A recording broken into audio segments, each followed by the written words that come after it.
আসসালামু আলাইকুম রহমতুল্লাহ। সুপ্রিয় এসএসসি পরীক্ষার্থী এবং নবম ও দশম শ্রেণীর শিক্ষার্থী, welcome back to my another new video from Hashim's tutorial.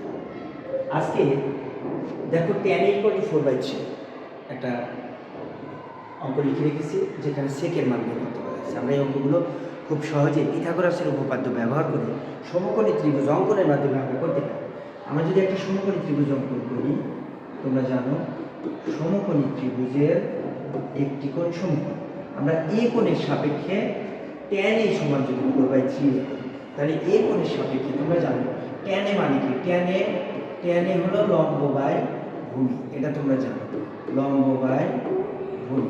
তাহলে অবভিয়াসলি এখানে লম্ব কিন্তু 4 এবং ভূমি হলো 3। তাহলে এখানে এ কোণের সাপেক্ষে লম্ব বাই ভূমি, এটা লম্ব আর এটা হলো ভূমি, তাহলে এটা হবে 4, এটা হবে 3। তাহলে আমরা পিথাগোরাসের উপপাদ্য যদি ব্যবহার করি, আমরা এই এসির দৈর্ঘ্যটা বের করতে পারি এভাবে, AC √3² + 4²। তাহলে 9 + 16, তাহলে আমরা পাবো হলো √25, তার মানে 5 পাবো, আমরা পাবো হলো 5, অর্থাৎ এইখানে হলো 5, তোমরা জানো। তাহলে এখন আমরা সেকে যেহেতু বের করতে বলছে, তাহলে আমরা সেকেটা খুব সহজেই এখান থেকে বের করতে পারি। দেয়ারফর সেক = সেকে কি, সেকে হলো অতিভুজ ভাগ ভূমি, তোমরা জানো।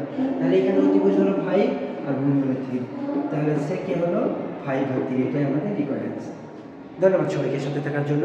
আরও নতুন নতুন ভিডিও পেতে অবশ্যই আমার ফেসবুক পেজটি ফলো করো আর আমার ইউটিউব চ্যানেলটি সাবস্ক্রাইব করো। ধন্যবাদ। আসসালামু আলাইকুম।